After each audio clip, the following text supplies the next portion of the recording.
বিসমিল্লাহির রহমানির রহিম। সুপ্রিয় দর্শক, কেমন আছেন? আশা করি ভালো আছেন। আজকে যে ভিডিওটা দেখাবো এটা কান্তজিউ মন্দিরের একটি ভিডিও। এই মন্দিরটি দিনাজপুর শহর থেকে প্রায় 22 কিলোমিটার উত্তরে ঢেপা নদীর তীরে অবস্থিত। পোড়ামাটির ফলকচিত্র শিল্পের অতুলনীয় নিদর্শন বহনকারী এই নবরত্ন মন্দির উপমহাদেশের অন্যতম একটি গুরুত্বপূর্ণ স্থাপত্য নিদর্শন। দেখতে পাচ্ছেন অনেক লোকজন আসছে এই মন্দির দেখার জন্য।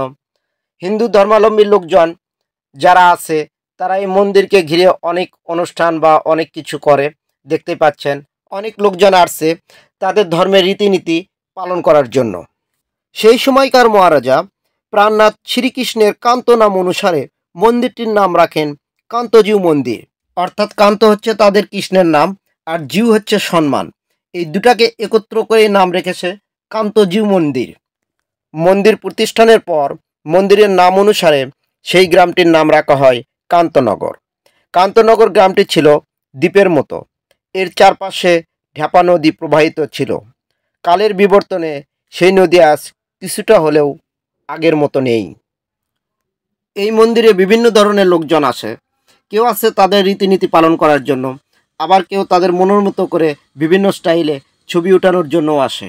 দেখতে পাচ্ছেন তারা খুব সুন্দর করে তাদের মনের মতো করে ছবি ওঠাচ্ছে। চলুন মন্দিরের পাশে বসে থেকে একটা লোক সিঁদুর বিক্রি করতেছে, তার সঙ্গে কিছু কথা বলি। কাকা গেল কি সিঁদুর? এটা ঠাকুর পূজার, এটা হলো বাবা ঠাকুর পূজার।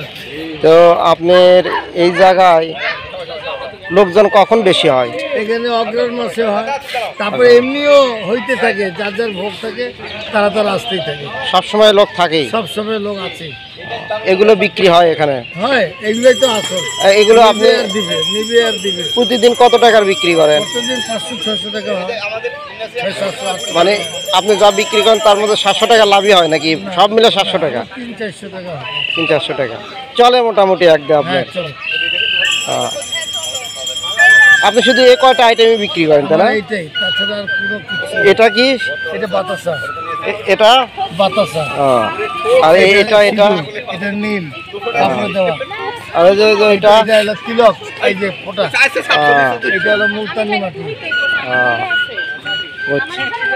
আচ্ছা, থ্যাংক ইউ। দেখতেই পাচ্ছেন এটা মন্দিরের বাইরের অংশ।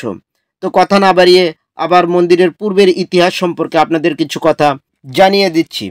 1608 সালে দিনাজপুর রাজবংশের প্রথম রাজা শ্রীমন্ত দত্ত রাজবংশের ভিত্তি স্থাপন করেন, যা প্রায় 350 বৎসর স্থায়ী হয়েছিল। ভিডিওটা ভালো লাগলে লাইক, কমেন্টস এবং শেয়ার করতে ভুলবেন না। তো আজকের মতো এই পর্যন্তই। সঙ্গে থাকবেন পরের ভিডিও দেখার জন্য। বাকি কথাগুলো পরের ভিডিওতেই বলে যাব। ভালো থাকবেন, সুস্থ থাকবেন। ধন্যবাদ।